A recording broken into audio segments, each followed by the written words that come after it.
Hello everyone, welcome back to New Moon Update. Today, very exciting because we have Alejo joining us and so as Wendy. Hello Alejo, hello Wendy, how are you? Hi. All great here. How are you? Oh, very well. Yeah. This is a new moon and I'm in a nice place, enjoying my holiday and still be dark back to work. Okay. Yeah. But this is so important for us, especially for our association. Since we start the this program and the Alejo's Duet, everything is like go online and the people love it. Also, when they just tell us the good news, this video will also appear on Stella, our new online free magazine. Yes. So do if you don't have it, you can subscribe on the front page of the AA website, and you'll receive it every second month into your email box. So with a link, so you can get it every time. Perfect. So we are here to talk about the coming up new moon, but it's also a solar eclipse, right? Yes. Yeah. So and this is a Libra solar eclipse, a Libra new moon. So what does that mean for our audience? Who should start? I can start if you want. Okay. Okay, you go, Alejo. So what I was thinking when I was looking at this eclipse, first of all, I would say for the audience, I think it's important to check on your chart. So this new moon is happening at 10 degrees of Libra. So I think it's going to be more impactful if you have something at 10 degrees of Libra, Aries, maybe Cancer and Capricorn also. I don't think, my view is like it's not going to be, we have an eclipse season every 6 months. I guess people already know this. So it's not that every 6 months we go through a whole process of death and rebirth, thank God.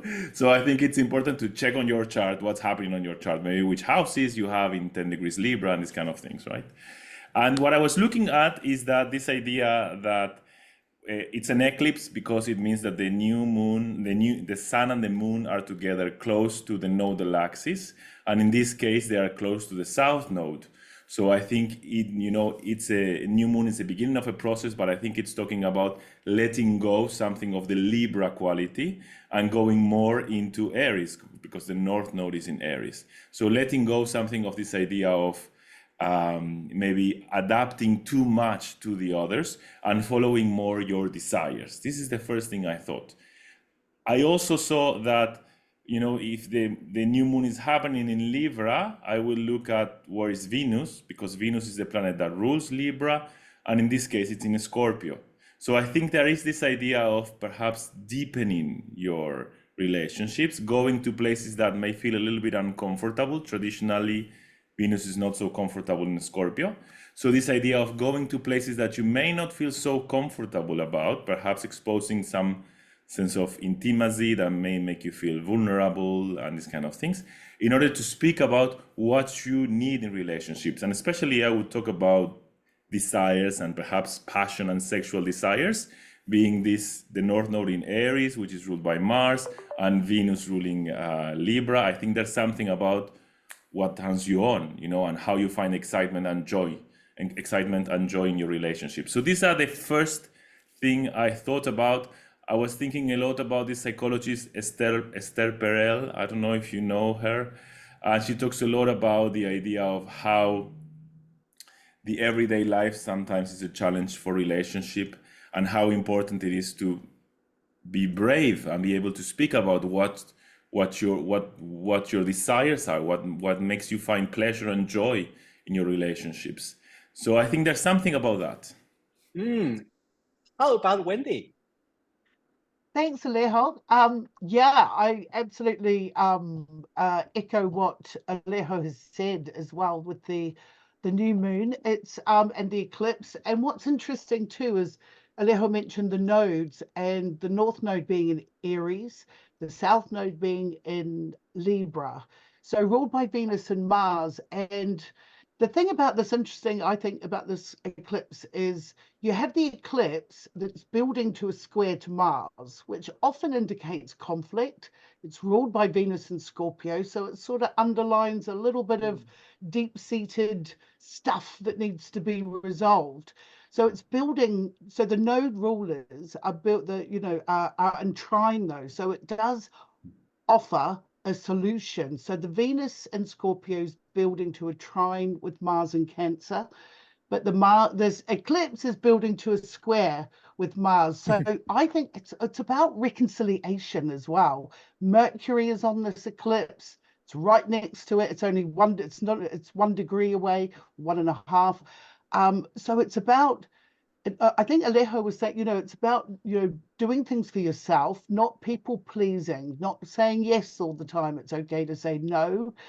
But there's reconciliation, there's resolve in this. And I think, the week we've had with what's going on in the world, the sun represents leaders as well. So this is hopefully a time where reconciliation, negotiation, treaties, it has a sort of a ceasefire signature attached to this eclipse. I'm hoping, wishful thinking, of course.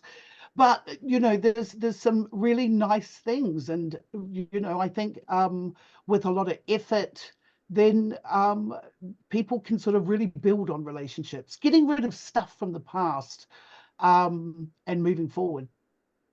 Wow, beautiful. I 100% agree with Alejo and Wendy. And the first thing that I really love this trine between the Venus and the Saturn and the Mars in the water grand trine.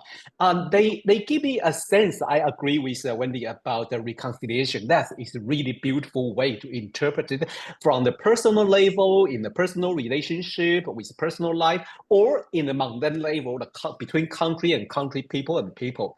I also think that, yes, this is a possible treaty or truth because the Saturn is kind of holding there with the experience, with the wise, or kind of we have to learn to let go of some huge things we hold inside our heart. That emotion is quite strong with all the water grand trine, but I like one way to see the water sign in a little bit traditional view about the water cools things down. And that is one thing. We always thinking about the Mars in Cancer will get wild and get very emotional. But in the traditional way, some say they could cool Mars down. So I say, yeah, maybe let's hope with the Mars and the Saturn and the Venus, they cool down together. They say, okay, let's sit down and talk to each other. Yeah. Alejo, do you want to add anything? Actually, I was thinking a lot about all the things you are saying, and I was also thinking that the new moon, so the 10 degrees of this new moon, is happening at the midpoint between Neptune and Chiron. And so this idea of, trying to find some sort of peace, perhaps some sort of acknowledgement of what has happened, what was in the past, and try to kind of find, some, I don't know if resolution, but this, I think the Neptune Chiron midpoint is about acknowledging your sense of vulnerability and your sense of where you have been hurt, where you have felt you've been hurt, and perhaps being able to put that out there. I like what Wendy was saying, that the new moon is happening right next to Mercury in Libra. So this idea of being able to express it in a careful way, in a kind of in a way that takes into account that there's another person out there. Yes. Yeah. Wow, Wendy. Well, I guess, yeah. And of course, yeah, great to mention the grand trine with Saturn. And I like what you said as well, Rod, about the wise and holding on to it. And I think the other positive thing about this grand trine in water and this eclipse in Libra is it's actually really creative. It's actually a really beautifully creative, it's a Venus-led, Venus is in Scorpio, so it's much more sort of physical and like Alejo said, it's passion as well. So I think when you get all this water, it's healing, it's really healing, but it's also creative. I mean, it's time to put some action into creating something you've always wanted to create. It's quite beautiful in that respect, I think. Wow, that is so beautiful. That is so beautiful. Alejo. Yeah, I agree. I really like this idea, Wendy. I agree. It's very nice. This idea of being able to give shape to some creative ideas that we may have had. Yeah, I like it so Yeah. much. Okay. Bringing form, I maybe. Yeah. yeah, Sorry, with yeah, the sorry. Saturn, bringing form to something, to the ideas with the eclipse and the water. It's quite, yeah. Be interesting to I see think what it's. sorry, I keep cutting Yeah. you off. Sorry, Rod. Well, I just keep talking. That's the problem. Continue. I mean, it's really interesting with the full moon. You know, a couple of weeks ago, the #1 song was "In the Bar" or "The Song Bar" or something like that, sung by Shabuzi or something like that. We were having a conversation about it earlier. And this, I think, would be interesting to see what music, what what art comes out of this. Mm. Yeah, because I can't wait to cut Wendy off because when Wendy mentioned that Saturn give a form, I love that part. I really adore that description about Saturn because most people think that Saturn is negative things or bad things, but without Oh, Saturn, we don't have a form. And Wendy just mentioned that bit is so important, especially for the beginner. Saturn give a form, so don't hate Saturn. You won't make things happen. You want to give a concrete result. You need Saturn. And this grand trine with Saturn and Venus and Mars is not that bad. It's just we build up things slowly and we can see the result, but slowly building up. Yeah. Mm. Well, Alejo, you want to add anything before we wrap up? No, I'm No? inspired now. I want to. I want to. Oh, Yes, oh. I think And now Wendy? all of these ideas that I had in my head, I'm like, I should start working on them. Yes. Me too. Me too. To be honest, this is me very too. interesting. Same. Yeah, I was like, oh, actually, I can do this. I can do that. I was thinking, suddenly thinking, I maybe should write some poetry. I want to write something. I just when you Yes. say that, I was like, oh yes, about healing. I want to write something about the healing too. That was so beautiful. Thank you, Wendy, have Yeah. mentioned that. No, Yeah. not at all. And I just, yeah. And I also, it's a all this Libra, and all the water grand trine, it's reflective, isn't it? So it's a good time, Yeah. rather than looking at the other person, to look at oneself as well. I think is what Alejo was Yeah. saying earlier as well. It's about the self. It's reflective. Yeah. It's also quite consolidating, that Saturn form. It crystallizes. So for those of you, I think it'll be an interesting month for solidifying sort of relationships, those two are pondering. Mm. Tell what. That's one thing is very interesting. I'm not contradicting your way to say that.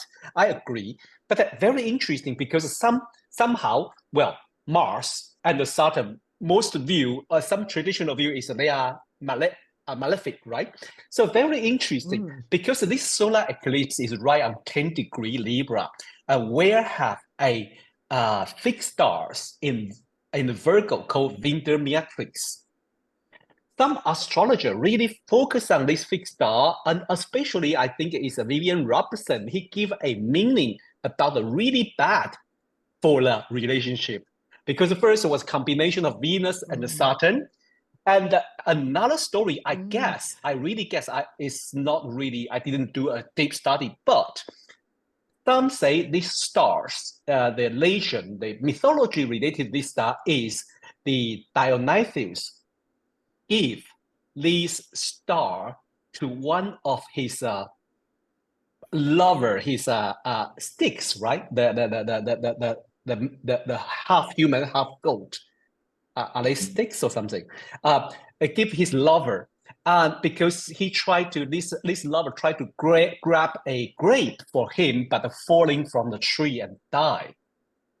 So I guess Vivian Robson give this bad omen of the relationship. He called it widow star. He called this widow star. Widow for a star for the widow.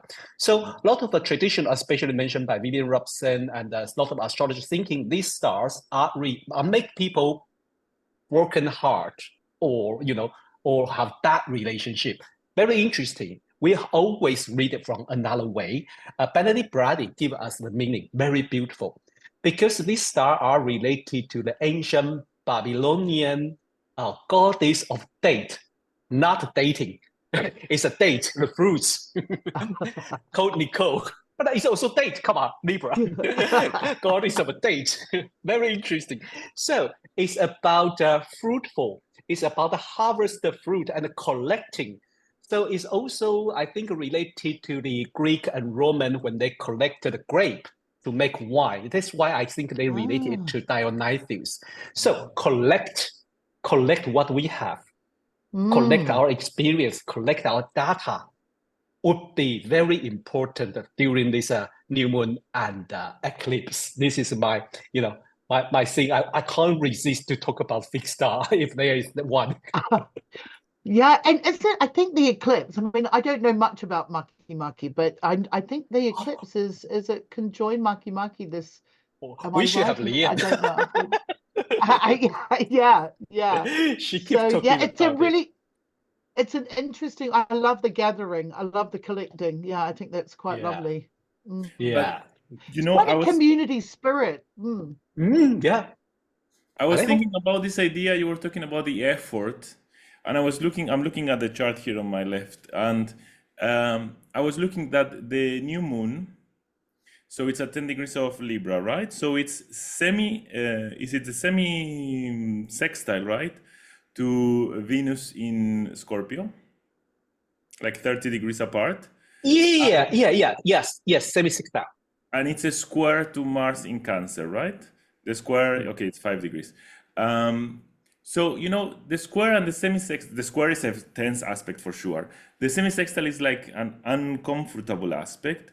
So I was thinking, this idea of Libra being a sign that is kind of more rational and more detached, perhaps, and Scorpio being more passionate and more kind of, let's go to the deep of our feeling. And perhaps Mars in Cancer, like you were saying, Mars is softened, but there is this kind of drive to connect emotionally with the other person, to merge with the people we choose to love, right? So I think this idea of making relationships work, like being able to combine perhaps this more passionate, emotional drive, a sentimental drive, with a shape that a relationship is supposed to take, which is more like Libra. And again, this brings perhaps Saturn, the idea of giving form, taking shape.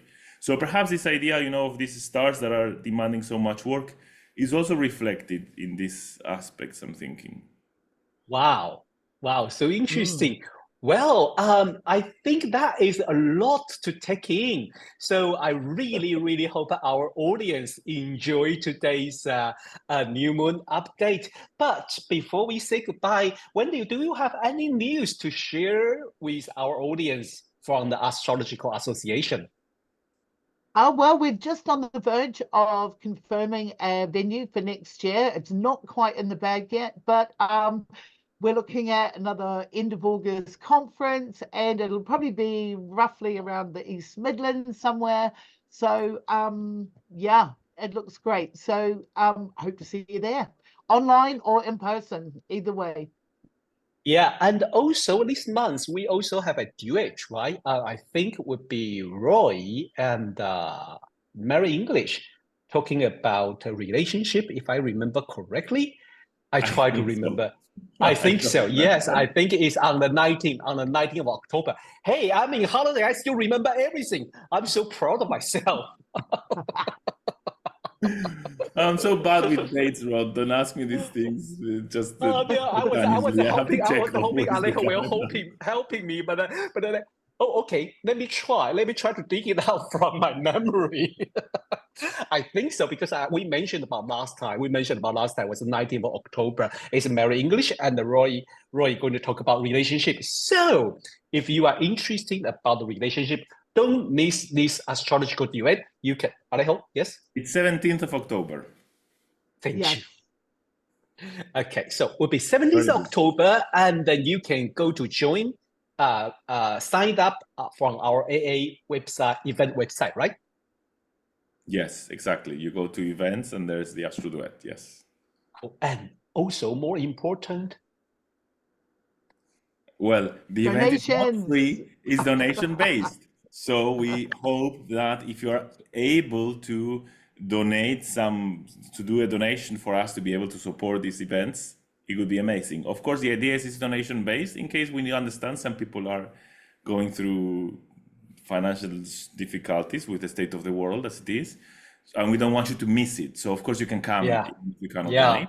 And what Yeah. you can do to help is spread the word, you know, let everybody know that Yes. we're having this event, so everybody who's interested can come. Yeah. Yes.